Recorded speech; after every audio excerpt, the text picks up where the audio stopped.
நமக்கு மேலும் பல காலத்துக்கு கிடைக்கும் என்றும் மனித இனமே பெருமைப்பட்டது. சணலுக்கும் காகித பைகளுக்கும் வேலை இல்லை, எனவே காடுகள் அழிக்கப்படுவது தடுக்கப்படும் என மகிழ்ந்தவர்கள் ஏராளம்.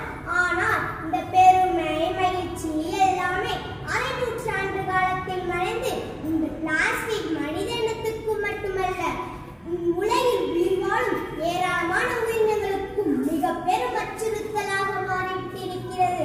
காரணம் அதன் காகத்தன்மையே.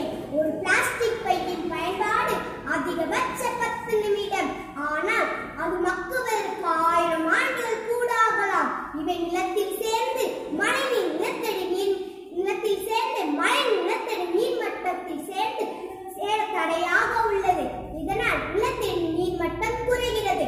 இதே பிளாஸ்டிக் எரிக்கப்பட்டால் அதிலிருந்து வெளியேறும் டைஆக்சைடு புகை புற்றுநோயையும் உண்டாக்குகிறது. பிளாஸ்டிக்கினால் மிக பெரும் பாதிப்புக்கு உள்ளானது கடல் வாழ் உயிரினங்கள். வண்ண வண்ண பிளாஸ்டிக் கவர்களை உணவு என்று மீண்டும் விழுங்கிய எத்தனை ஆடுகள் மாடுகள் போன்ற வாயிலா ஜீவன்கள் தன் உயிரையும் விட்டிருக்கின்றன. ஆனால் இன்று பிளாஸ்டிக்கை முற்றிலும் ஒழிப்போம் என்பது வீண் பேச்சு.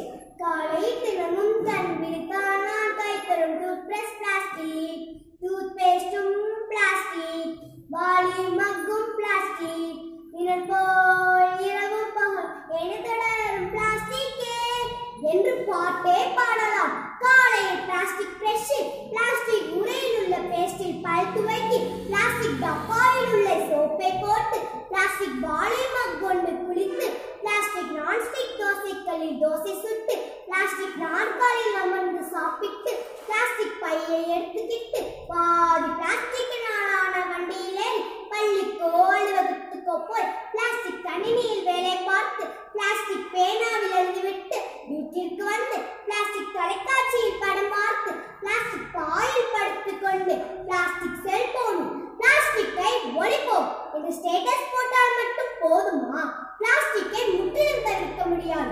யூஸ் அண்ட் த்ரோ என்ற கலாச்சாரத்தை ஒழிக்க முடியும். Plastic carry bag, tea cup போன்ற அரசு தடை விதித்துள்ள 14 வகை பிளாஸ்டிக் பொருட்கள் பயன்படுத்தாமல் இருக்கலாம். கடைக்கு கை வீசி போய் கை நிறைய பிளாஸ்டிக் கவர்கள் வெளிவராமல் மஞ்சள் பையை எடுத்துக் கொண்டு போகலாம். மஞ்சள் பை மண்ணுக்கு உரம், பிளாஸ்டிக் பை மண்ணுக்கு விஷம். ஒரு குழந்தை கையில் எடுத்து செல்லும் துணிப்பைக்குள் ஒரு பறவையின் கூடு வித்திரப்பட்டிருக்கிறது.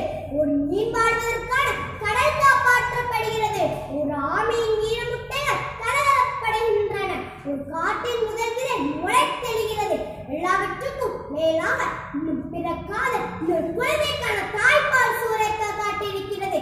எனவே பிளாஸ்டிக் வரமா இல்லாவிட்டால் சாபமாக